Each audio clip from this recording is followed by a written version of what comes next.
이 시간 우리 함께 은혜 받으실 말씀은 마가복음 11장 13절부터 15절입니다. 마가복음 11장 13절부터 15절입니다.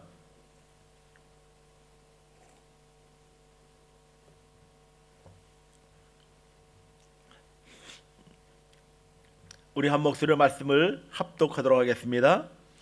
멀리서 잎사귀에 있는 한 무화과나무를 보시고 혹 그 나무에 무엇이 있을까 하여 가셨더니 가서 보신즉 잎사귀에 아무것도 없더라.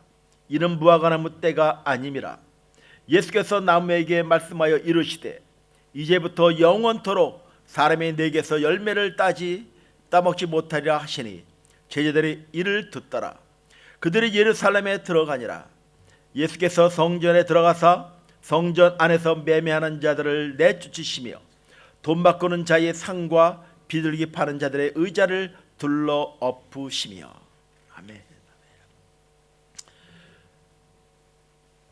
어제 우리가 종려 주일 예배를 드리고 오늘부터 고난 주간의 첫날을 맞이합니다. 오늘은 예수님께서 성전을 정결케 하시는 그 사역을 감당하셨습니다. 저는 이번 고난 주간을 통하여 다시 한번 그 아버지의 그 사랑과 은혜들을 그냥 한날에 흘러가는 그런 고난 주간, 그 종려 주일이 아니라 바로 내 삶 가운데 일하심의 역사하시는 그 하나님의 그 사랑과 은혜들을 고백하는, 묵상하는 그런 한날이 되기를 주의 이름으로 간절히 축원을 드립니다. 오늘 예수님께서 예루살렘에 가는 도중에 길가에 잎사귀가 무성한 무화과나무를 보십니다. 혹시나 열매가 있을까 하여 예수님께서 그 나무를 보시니 아무것도 없는 것을 보시고 그 나무를 저주하셨습니다. 오늘 말씀에 보면 열매를 맺을 때가 아니라고 말씀하고 있습니다. 그런데 열매가 없는 것은 어쩌면 당연할 것입니다. 그런데 아무것도 없는 것을 보시고 예수님께서 그 나무를 저주하셨다라고 말씀하고 있습니다. 이는 무화과나무로 상징되던 이스라엘과 예루살렘 성전에 대한 심판을 예고하고 있는 메시지를 말씀하여 주고 있는 것입니다.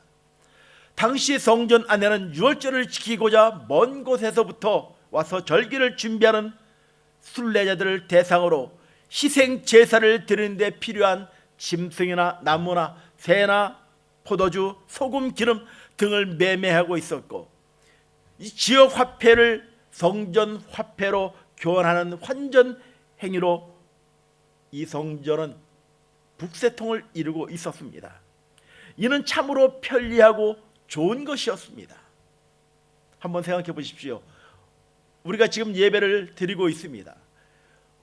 제가 70년, 80년도 예배를 드릴 때 그때는 이렇게 표현하면 참 어색할 수도 있고 그럴지 모르겠지만 옛날에는 신앙이 성경의 크기에 따라서 믿음이 좋다, 또 성경 작은 걸 들고 다니면 저 사람은 믿음이 좀 그런가? 하나님 전에 예배하는 게 좀 부끄러운가? 하는 그런 얘기를 들은 적이 있었습니다. 왜 그러냐면 감추고 다닌다고 하는 그런 인식 때문에 그런지 모르겠습니다. 한 작은 에피소드는 저희 아내와 데이트할 때였습니다. 그때는 그냥 사귄다라고 하는 그때였죠.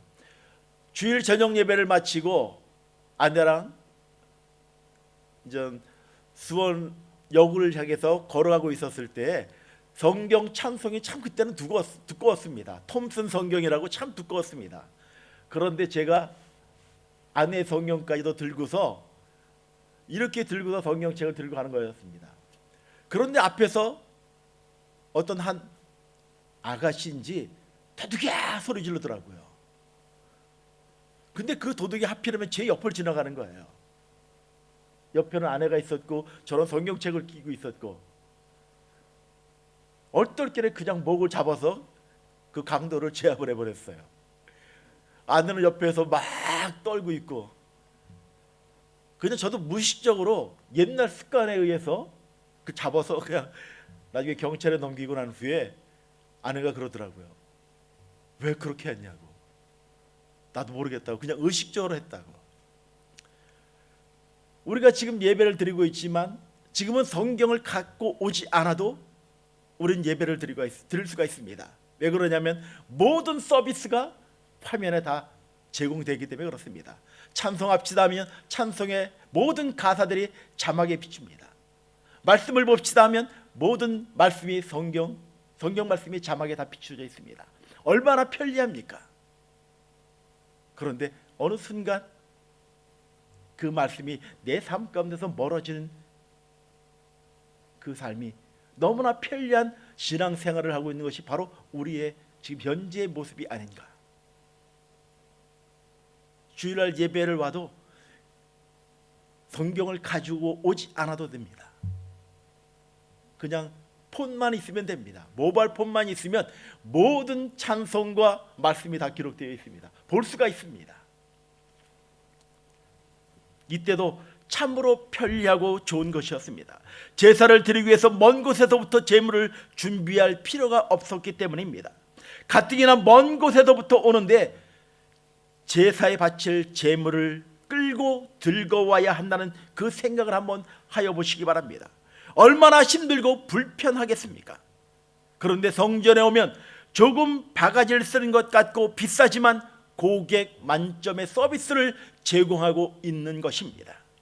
돈만 주면 제사 드릴 제물도 준비되어 있는 성전 안, 이 같은 시장과 다를 바 없게 된 성전에 들어가신 예수님께서 성전을 다시 기도와 예배의 경건한 장소로 바꾸시기 위해 매매하는 자들을 모두 내어 쫓으셨던 그 사건이 말씀 가운데 기록되어 있습니다.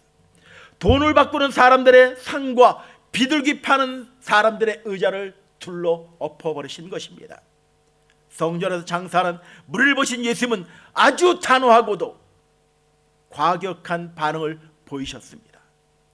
그것을 봐보는 제자들이나 무리들이 당황할 정도로 12절 13절에 예수께서 성전에 들어가사 성전 안에서 매매하는 모든 사람들을 내어 쫓으시며 돈 바꾸는 사람들의 상과 비둘기 파는 사람들의 의자를 둘러 엎으시고 그들에게 이르시되 기록된 바 내 집은 기도하는 집이라 일컬음을 받으리라 하셨거늘 너희는 강도의 소굴로 만들어 버렸다라고 말씀하고 있는 것입니다. 하나님께 예배하는 것 외에는 관심이 없고 예배를 빌미로 장사하는 제사장과 서기관들을 보신 것입니다. 예배에 관심이 없고 주님께 찬양과 예배하는 자는 관심이 없고 구역 모임은 그냥 사교 모임과 친교 모임으로 전락되어져 있는 현재의 모습들, 하나님을 향한 그 기대와 관심보다는 나의 욕심과 나의 만족을 찾고 있는 우리 현대인들의 신앙의 모습들, 그냥 밥그릇에만 혈안이 되어 있는 악한 그 현대인의 신앙의 모습들, 이런 목사나 교인들은 예수께서 보시는 매매하고 돈 바꾸는 사람과 별반 다르지 않을 것입니다. 과연 이런 자들이 구속의 은혜를 아는 자들이며 천국의 소망을 가진 사람들이라고 말할 수가 있겠습니까? 오늘날 교회의 성직자들과 성도들이 만몬의 영에 눈이 멀어 있는 신앙의 형태의 모습들, 돈을 얼마나 좋아하는지 모릅니다. 한 매스컴에서 미국 대형 교회 목사님들이 허리벨트와 신발과 시계와 양복이 명품으로 호화스럽게 입고 강단에서 말씀을 전하는 그것을 지적한 내용이 있습니다. 미국의 한 존 그레이 목사라는 그 목사님은 유명 힙합 가수인 카일레 웨스트와 나이키의 콜라보레이션 작품인 에어 이지 2를 신고 강단에 올라섰습니다. 그 신발은 온라인상에서 이 신발 하나가 $5,000에 팔리는 그 이상을 혹구하는 신발입니다. 또한 로스앤젤레스에서 또 다른 목사가 명품을 두른 채 교인들 앞에 서서는데 시애틀에서 목회하는 주다 스미스 목사는 $3,600인 구찌 자켓을 입은 채 말씀을 전가합니다. 또한 댈러스의 토마스 텍스터 데이크스 목사는 $1,250의 루브츠 가방을, 마임에서 활동하는 말도나도 목사는 $2,541의 악어 가죽 벨트를 메고 찬 모습으로 말씀을 증가하는 모습을 보게 된 것입니다. 요즘 목회자들과 많은 성도들이 말씀에 주목하기보다는 부와 명예만을 쫓고 있는 현대 신앙인들의 모습들. 저랑 같이 공부하던 한 목사님이 계십니다. 지금 필리핀에 사역하는 목사님이 계신데 필리핀 세부에서 신학교를 하십니다. 그런데 하다가 재정이 없으시면 사역을 하고 현지인들을 대상으로 신학교를 하며 말씀을 가르치다 재정이 부족하면 한국에 다시 나오세요. 그리고 일산에서 우버 택시를 운전하고서 돈이 모아지면 다시 들고 가서 세부에서 사역을 하세요. 그 동기를 만날 때마다 전화하고 함께 사랑을 나눌 때마다 얼마나 내가 너무나 존경하는 목사인지 모릅니다. 가난과 자신의 삶의 모든 것들을 내려놓고 오직 말씀을, 잃어버린 영혼들 향하여 복음을 증가하는 사역자들이 있는 반면에 부와 명예만을, 존감만을 찾고 있는 목회자들과 성도들의 모습들. 어떤 대형교회 목사는 1,000억을 숨기다가 그것에 양심이 가책된 재정 장로가 자살을 하는 사건이 있었습니다. 돈 문제 때문에 목사가 세상 법정에 서기도 합니다. 돈을 좋아하는 부자 목사들이 있고 부유한 성도들은 겸손하기보다는 돈이 권력이 되어서 교회에서 돈의 힘을 과시하는 모습을 우리는 어렵지 않게 볼 수가 있는 것 같습니다. 이러한 세상의 논리로 인하여 교회가 타락하여 하나님께서 우리에게 주신 축복임을 알지 못하고 목이 곧은 부자 목사, 부자 성도들. 그러나 부자가 꼭 나쁜 것만은 아닌 것입니다. 어쩌면 이렇게 생각하시는 분도 있을지 모르겠습니다. 저희 순복음교회 성도들은 그런 분이 없겠지만 다른 분들은 그렇게 생각할지 모르겠습니다. 저 말씀을 전하는 이은석 목사가 가난한 목사이다 보니 그냥 부러워서 저렇게 부자 목사와 부자 성도를 강단에서 저렇게 저급한 설교를 외치고 있다라고 말할지 모르겠습니다. 그런데 물질의 신앙의 척도가 되기에 점점 교회가 타락되어져 가고 있는 그 모습이 너무나 안타까운 것 같습니다. 어느 순간 그 십자가의 은혜와 사랑은 점점 희미해져 가고 있고 부와 권력과 자신의 자랑만이 점점 드러나고 있는 현재 교회의 모습들. 우리는 하나님으로부터 부어진 은혜와 일용할 양식을 먼저 삼하고 구해야 한다는 것입니다. 모든 것이 하나님의 은혜로 우리에게 부어졌으며 우리에게 주셨고 더 나아가 나에게 맡겨주신 그 사실을 우리가 고백해야 할 것입니다. 그러면 예수님께서는 이 땅의 은퇴 사역으로 얼마나 받아가셨을까요? 예수님의 마지막 은퇴는 고난주간으로 아무것도 받지 않으셨습니다. 예수님께서 받으신 것은 머리에 가시 멸관이었습니다. 그리고 온몸이 터지는 채찍 자국밖에 받으신 것이 없으십니다. 십자가 위에 아무것도 걸치지 않은 채로 벌거벗은 몸으로 십자가에 매달려 돌아가셨습니다. 성전은 매매 상들이 득실거리고 돈 바꾸고 파는 사람들이 모인 것이 아니라는 것입니다. 유대교의 부패상과 형식의 정면으로 공박한 그 행위로 말미암아 예수님을 살해하려는 대적들의 음모가 더욱더 가속되어져 가고 있습니다. 예수님은 참 제사장의 자격으로 더럽혀진 성전에 대한 격분하시고 이를 깨끗게 하신 것입니다. 오늘 우리가 함께 예배하는 이 성전은 하나님의 전이라고 이야기합니다. 우리가 그렇게 정결하고 거룩한 곳이라고 이야기합니다. 그러면 하나님의 성전인 나의 심령은 어떻습니까? 우리가 보이는 이 성전은 거룩하다라고 이야기하며 우리가 구별되어야 된다라고 이야기합니다. 그러면 나의 심령, 하나님이 나와 함께 하시는 그 고백이 있는 나의 성전은 정말 거룩하십니까? 구별된 모습으로 하나님을 찬양하며 하나님을 예배하고 계십니까? 하나님 나와 함께하여 주십시오라고 우리는 고백합니다. 정말 그분이 함께하기에 부족함 없는 그 심령의 고백을 가지고 계십니까? 오늘 주님께서는 나의 심령에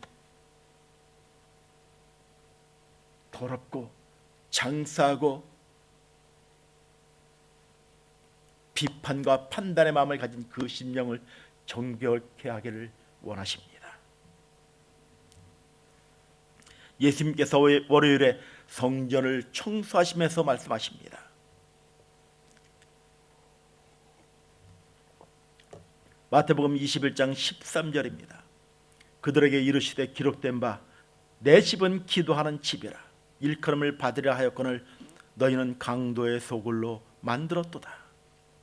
예수님은 내 집은 기도하는 집이라고 말씀하십니다.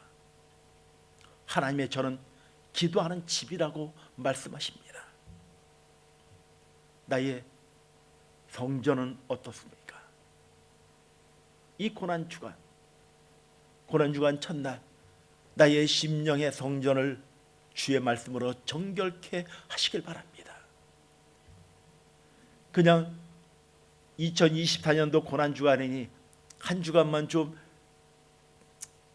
조용하게 그냥 좀 전에 즐기던 것을 좀 끊고 가면 되겠지, 그렇게 생각하지 않았으면 좋겠습니다. 이 날이 나의 삶의 마지막 날이라는 그 마음을 가지고 하나님, 나의 심령 안에 좌정하시고 나의 삶을 좀 다스려 주십시오. 주님을 향한 찬양의 고백이 더욱더 풍성해지는 삶이 될 수 있도록 나의 삶 가운데 함께해 주십시오라는 그 고백으로 이 고난주간 한 주간을 믿음으로 승리하는 하나님의 사람들이 되길 주의 이름으로 간절히 축원을 드립니다. 기도하시겠습니다.